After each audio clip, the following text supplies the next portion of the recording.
Hi everybody, welcome back to PacTalks. I'm Emma Chamberlain. Today we're going to be talking about anxiety. Anxiety is something I've struggled with since I was a child. I would say one of my first memories of anxiety would be when I was in preschool and I had a very strong emotional attachment to a stuffed animal. It wasn't just like a little emotional attachment, it was like very severe. When I wasn't in the same space as my stuffed animal, I would completely freak out. At the time, I was very young, so I didn't know what feeling I was experiencing, but in retrospect, I was anxious.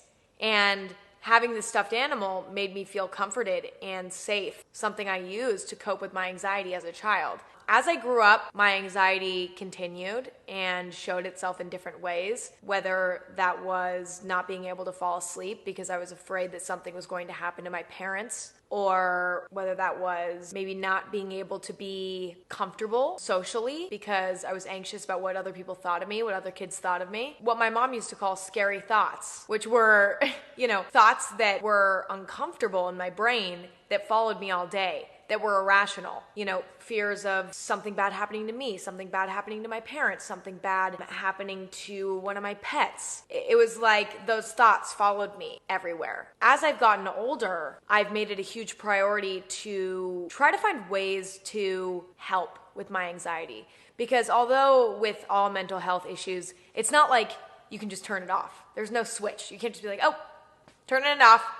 Unfortunately, that's not how that works. After understanding that, you can kind of learn to find things that'll at least make it better. You know that it's not gonna fully go away, but there's ways that you can make it better. Recently, it's been really hard because we've all been at home for God knows how long, and our normal distractions aren't there to distract us from our thoughts. So people like me, or possibly even you, who struggle with anxiety, might have struggled a little bit more in that way during this time. One of the things I've been doing recently that I've never done before is read. Okay, and this is crazy because I was never somebody who read books. I had little phases here and there throughout my life where I would read books, but not a lot. It was very rare. And anytime anybody would see me reading a book, they were shocked. But recently I found that reading books and reading really anything in general is one of the best sources of entertainment for me that doesn't cause me anxiety. Because I found that for some reason, watching TV, watching movies, watching even sometimes YouTube videos or scrolling on Instagram, all of that type of entertainment can make my anxiety worse. And of course, I still enjoy those things a lot, but I'm learning to enjoy those things in moderation, split it half and half with reading books. And this has helped me so much because I don't know what it is, but there's something about reading a book that really gives you perspective and really helps you ground yourself. Because when you struggle with anxiety, it feels like your brain is just moving and moving and moving and thinking about all these, irrational and crazy thoughts that are terrifying and uncomfortable, but that are not reality, right? For some reason, reading a book will really help to ground you and bring you back to the present moment, which is something you really need when you're having a little anxious episode. Not little, I shouldn't use that word. Reading a book and having it bring you back to earth is something that can really help when you're either dealing with general anxiety or you're having an anxiety attack.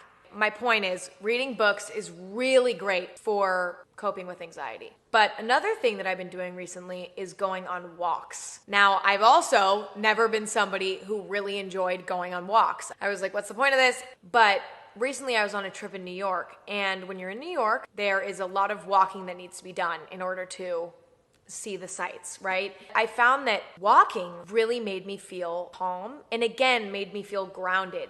As I said earlier, when you're struggling with anxiety, the best thing you can do is find something that will make you feel grounded and present and put things into perspective for you. And for some reason, walking with just the sound of maybe music or even the sound of the streets in your ears is so therapeutic in its own way. Kind of meditative as well. I just can't believe that I've gone this long without enjoying taking walks. I'm very grateful that I had this discovery when I was in New York, because now when I'm feeling a little bit anxious, I'll just put in my headphones, listen to some calm music, and go for a walk, and it really, really helps. And it's crazy how simple some of these things are. As complex as mental health issues are, and as complex as anxiety is, sometimes the things that can help the most are very simple, which almost seems crazy. Reading a book and going on a walk may take you from a level 10 to a level 7. That's a beautiful thing. Another thing I've been doing is cooking because, again, it's meditative, it's productive, and it's a task. And when you have a task that you need to complete, it's a distraction, from maybe the negative or anxious thoughts that are going on in your head. The best thing about it is that then when you're done cooking, you have a meal that you get to eat. So that's amazing.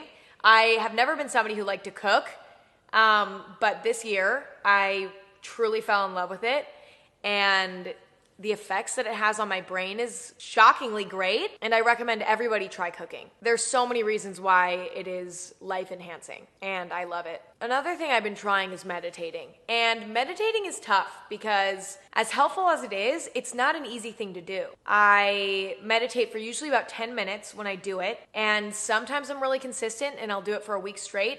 Other times I just can't motivate myself to do it, and I won't meditate for 2 months. I can say that when I'm being really consistent about meditating, it really helps. I'll say this again, help make me be more present and make me feel grounded. It's a really useful tool. I also find that it helps me with focus because I find that my anxiety can get in the way of me focusing on things because I will be trying to work on something or do something, but my anxious thoughts will be coming into my head and they're crowding my head so I can't focus. But if I start the day by meditating, I find I struggle with that a lot less. It can be really helpful. I need to be better about it because I know it helps, but it's kind of boring. It takes a second to get into that meditative state where it's relaxing. There's a few minute period where you're just bored. And that's what's so hard about it. But it's truly such a great tool. The last thing I want to talk about is more social anxiety. The feeling of discomfort or even kind of paranoia when spending time with other people, especially people that are kind of strangers. I find that I struggle with anxiety a lot more socially with people that I'm not super close to, but kind of close to, but not super close to. I have a nice handful of 4 to 5 people in my life that don't give me anxiety when I'm around them. I don't get anxiety before I go to see them. It's just comfortable. But outside of that, I tend to get very anxious before I am around other people. And something that I try to remember, once I am with the person that I'm kind of anxious about hanging out with, all of the anxiety kind of fades away. It gets less and less the longer I hang out with said person. And it's never as bad as I think it's going to be. I find that my anxiety presents itself right before I'm about to go hang out with someone. Once I'm with them, and once I realize that everything's totally okay, it's fine. What I'm trying to train myself to do is to remember before I go to hang out with somebody, okay, Emma, remember last time when you went and you hung out with somebody that was maybe kind of a stranger or somebody I didn't know very well? Remember that time?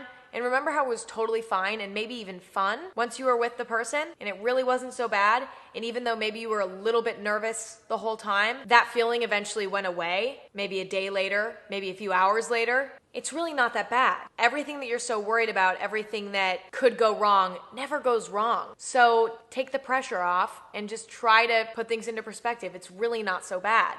And it's tough. It's tough to go for a walk. It's tough to sit down and read a book. It's tough to meditate. It's tough to convince yourself that everything's going to be okay. These things are so beyond useful and so beyond helpful. And although, you may never be able to turn off your anxiety, you may never be able to turn off whatever mental health struggles that you have. Worry about what you can control, which is taking little steps here and there in your life to help alleviate your anxiety, to help alleviate your mental health struggles. It's really not easy. And I know that some days you want to just lay in bed and you don't want to do anything that is productive or helpful for your brain. That's okay. Wait until you have the energy and then pick up that book, go for that walk. And be kind to yourself. I always love talking about this, not because I love dealing with anxiety, because that's definitely not true. I definitely do not love it at all, but because I know that so many people struggle with the same thing. Talking to somebody about it feels really good. Thank you for hanging out with me. Thank you for listening. I hope you have an amazing rest of your day. Love you.